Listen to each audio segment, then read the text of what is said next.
Bienvenue dans Du désert à l'oasis. Comme vous le savez, fidèles téléspectateurs, depuis 3 semaines, nous célébrons les 5 années de Du désert à l'oasis. 5 ans que nous venons sur ce plateau, 5 ans que nous vous partageons ce que Dieu a déposé dans nos cœurs, 5 ans que nous inspirons, mais 5 ans que nous aussi, nous sommes inspirés au travers de cette émission. Rappelez-vous, après nos 3 premières années ensemble, j'ai dû aller en congé de maternité, mais il y a une personne qui a su faire poursuivre les rêves. Il y a une personne qui a su continuer à vous inspirer au travers de son efficacité, de son professionnalisme, mais aussi au travers de sa grâce. Il s'agit de Madame Noéla Anakeka, qui n'a pas cessé, année après année, jour après jour, semaine après semaine, de vous partager aussi ce que Dieu avait mis dans son cœur dans cette émission. Noéla, je te salue. Salut Jemima, salut à nos téléspectateurs. Je suis très heureuse de te recevoir pour la première fois de toute ma vie. Un plaisir partagé, plus que moi aussi, c'est la première fois qu'on me reçoit de toute ma vie. Ah ça, Oui. Ça nous arrive très souvent, nous, les gens de la presse. De toujours poser de questions. Et On est aujourd'hui, le habitué à rôle ça. est un peu inversé. Il est inversé, alors je te demande de garder ta même chaleur.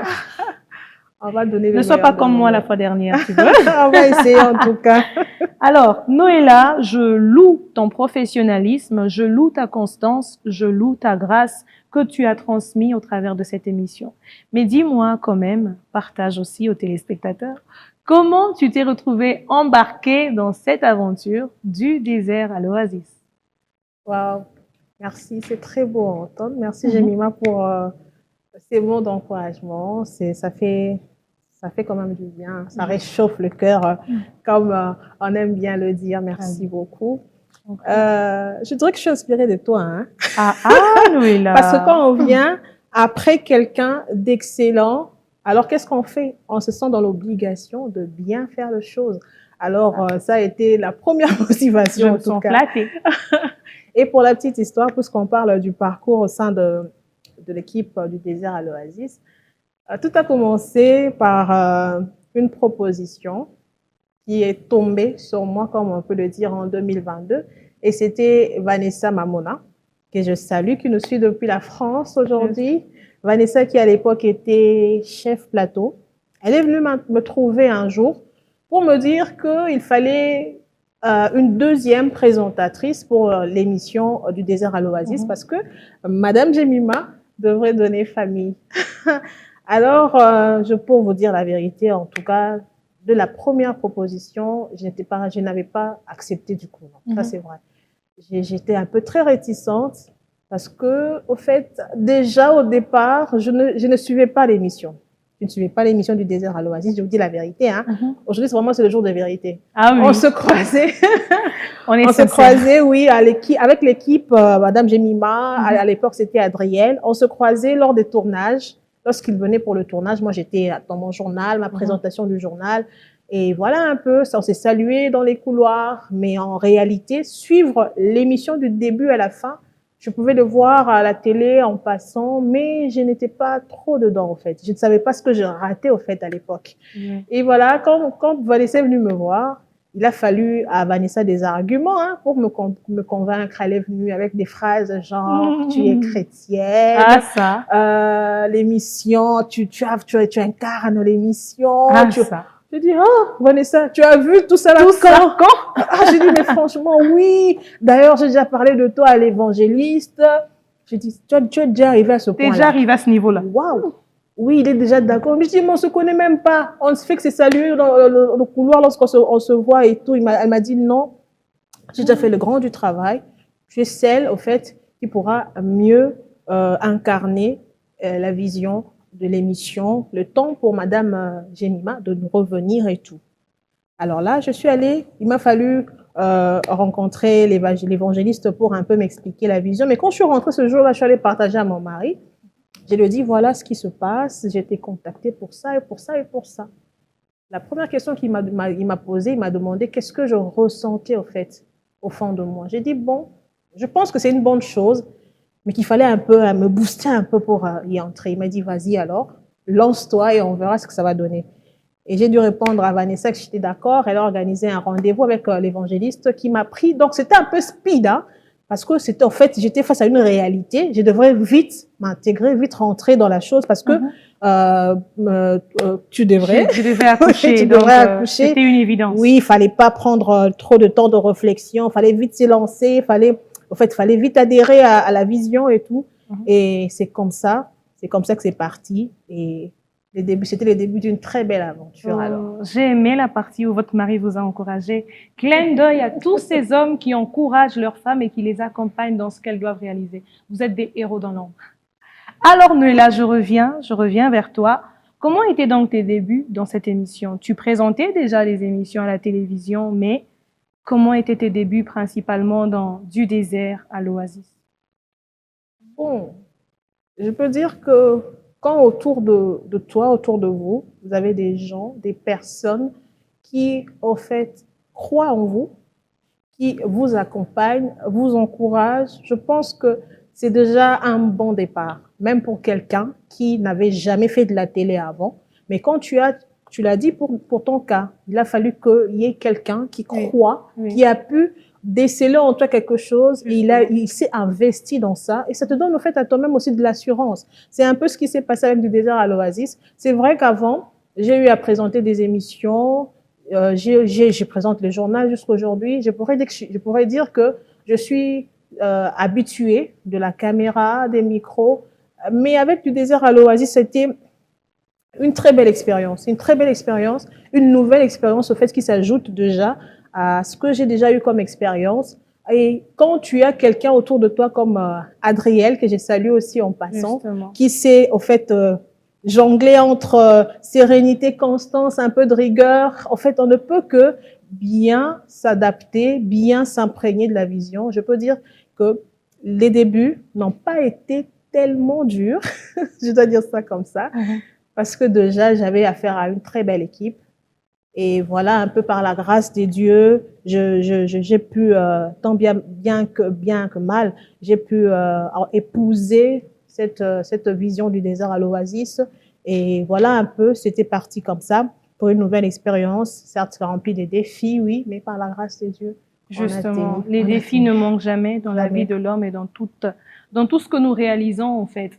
Alors, parmi les thèmes que vous avez eu à traiter, Noéla, quel est ce thème qui t'a impacté ou qui t'a déstabilisé? Rappelle-toi, tu m'as aussi demandé ça la fois dernière. Je me suis demandé déstabilisé. Alors, à ton tour, Noéla. Ah là là. La balle est dans ton camp. Ah là là.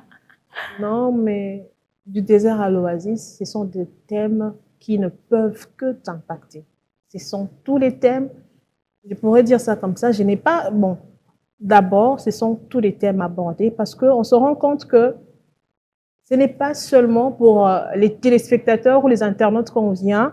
On ne vient pas donner quelque chose, mais nous-mêmes d'abord, on commence par recevoir avant de donner. Donc, le premier à être impacté par chaque thème que nous abordons, rassurez-vous, c'est d'abord nous-mêmes. Justement. Parce que c'est lorsqu'on est nous-mêmes impactés qu'on sait aussi vous impacter. Chaque thème abordé, certes, le long de mon parcours, puisque j'ai rejoint l'équipe à mi-parcours, chaque thème abordé m'a apporté un peu plus. Certes, je me rends compte que j'ai quand même quitté dans le désert et que j'ai trouvé mon oasis.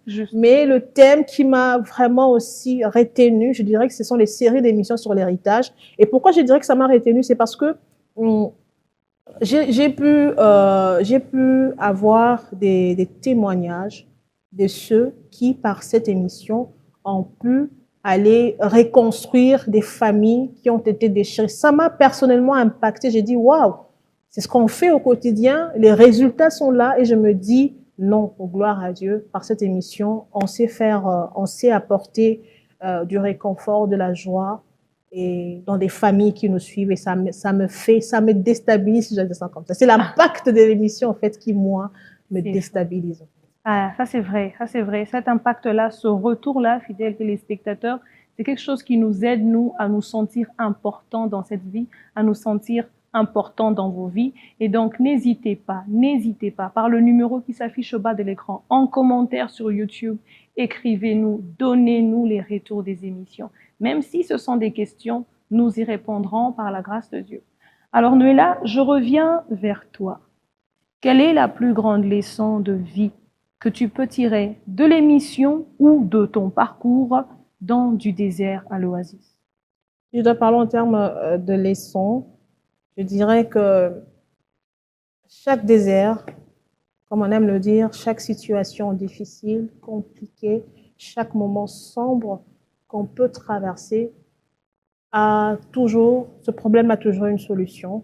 Ce long tunnel noir a toujours une fin. Il y a toujours on peut voir, comme on dit en français, le bout du tunnel. Par du désert à l'oasis, j'ai compris que ce que je peux traverser aujourd'hui comme situation difficile, en réalité, n'est pas la fin. Mais c'est un désert que je traverse, mais qu'il y a l'oasis qui m'attend de l'autre côté. Donc, la plus grande leçon, c'est une leçon d'espoir, si je dois dire ça comme ça. D'espoir.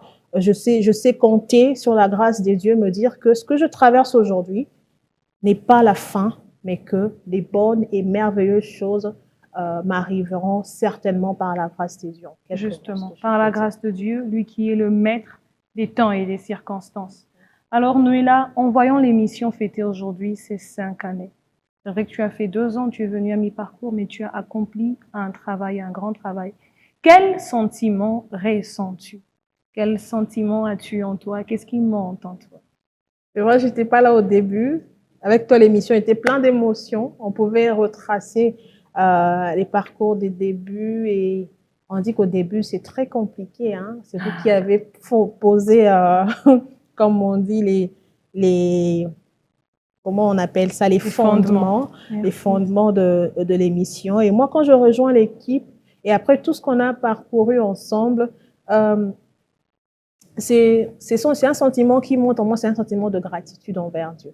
Parce que, je dois l'avouer, ça n'a pas été facile. Glody pourra le témoigner. On était tout le temps en train de courir entre 2 ou 3 programmes. Il fallait respecter un agenda, un calendrier, parce qu'on devait répondre aux rendez-vous de nos téléspectateurs et internautes. C'était pas du tout facile. C'était parfois épuisant. Parfois, on venait un peu, tu es là, tu es exaspéré, tu es là, tu es peut-être même malade. De fois, on était là en train de tourner, mais t'as pas la forme, en fait.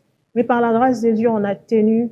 Par la grâce de Dieu, on est resté 5 ans aujourd'hui. Et le grand, si je dois dire ça comme ça, le grand sentiment qui monte en moi, c'est ce sentiment-là de gratitude envers Dieu. Gratitude envers Dieu. Béni soit le Dieu de la Bible. Alors, Noéla, une dernière question.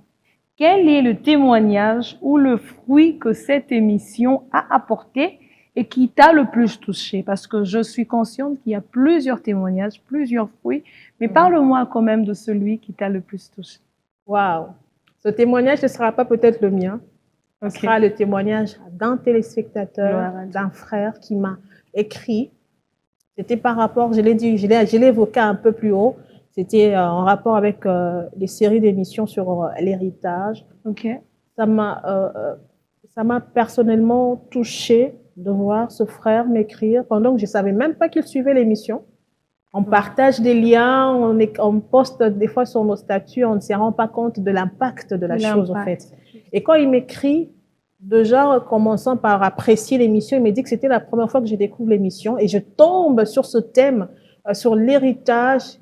Et j'ai senti en lui une certaine culpabilité d'abord, parce que je ne suis pas rentrée dans l'histoire de la famille, mais je pense que l'émission est allée réveiller en lui une certaine conscience, ça a réveillé ça lui a remis en fait en question par rapport à ce qui s'est passé dans sa famille. Et ce qui m'a touché, c'est qu'il a pris une décision, celle d'aller voir la famille, de rassembler la famille pour qu'il puisse en fait refaire les choses. Parce qu'apparemment, avant, les choses ne se sont pas très bien passées. Il y a eu un membre de la famille, je pense, c'est son père, qui n'est plus. Et lors de sa mort, il y a eu tellement de choses qui se sont passées. Mais là, il a pris la décision d'aller rassembler la famille et de parler par rapport à ce qu'il avait compris et reçu de l'émission.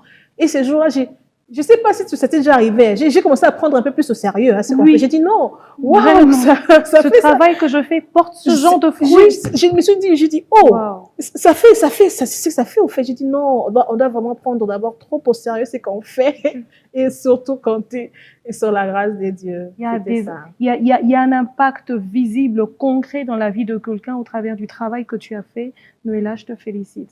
Merci de ne pas avoir abandonné ce rêve en cours de route alors que tu ne connaissais pas, tu ne suivais pas l'émission, mais tu as accepté d'avancer. Merci à B1, merci au Seigneur qui nous a accompagnés, merci à Adriel qui a su ressortir en chacune de nous le meilleur de nous. Alors Noéla, un mot pour la fin, pour ceux qui nous suivent ou pour Dieu, c'est à toi de voir. Et un mot en conclusion, Noéla. Oui, tout à l'heure, tu l'as dit, tu as remercié, en remerciant B1, j'aimerais aussi remercier mes chefs, puisque déjà j'étais dans un département avant d'adhérer à l'équipe. Okay. J'ai omis de le dire un peu plus haut lorsque j'ai parlé du parcours. Lorsque j'ai parlé du parcours, j'aimerais quand même remercier tout d'abord Madame Julie Sefou, parce que lorsque la proposition m'était venue, c'est parmi les premières personnes que j'ai rencontrées. Je suis allée aborder comme mon chef direct à l'époque. Elle était rédactrice en chef. Il fallait d'abord lui en parler avant de me détacher pour autre chose. Elle m'a dit une chose, elle m'a dit que je sais que tu pourras le faire. Déjà, ce que tu es, ta personne, incarne mieux la vision sans pour autant avoir suivi l'émission une fois. Je ne sais pas qu'est-ce que c'était. C'était un message de Dieu simplement pour me confirmer je dois accepter la proposition. Alors, en conclusion, ce que j'aimerais dire à quelqu'un, c'est comme tu as dit aussi lors de ta conclusion, c'est d'oser, de croire en soi, de quitter un peu sa zone de confort et d'essayer d'exceller, d'aller un peu plus loin dans ce que nous faisons. Et par la grâce de Dieu, je crois que ça marchera. Par la grâce de Dieu, comme tu l'as dit, Noéla, est-ce que tu peux nous soumettre à cette grâce?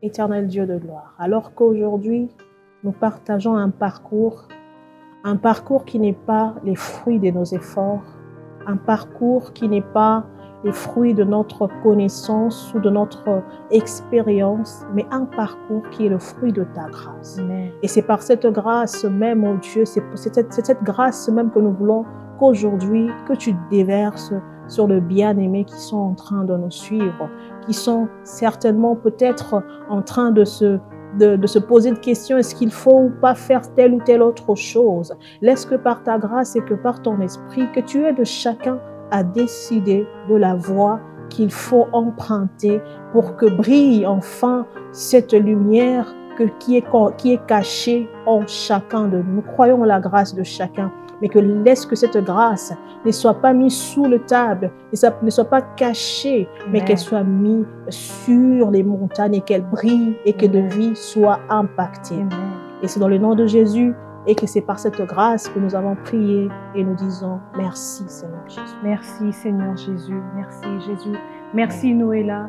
Merci à vous de nous avoir suivis, fidèles téléspectateurs. N'hésitez pas à nous écrire des questions au travers du numéro qui s'affiche au bas de l'écran ou encore de commenter en ligne.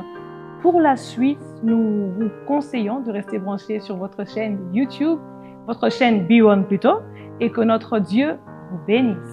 À très bientôt. À très bientôt.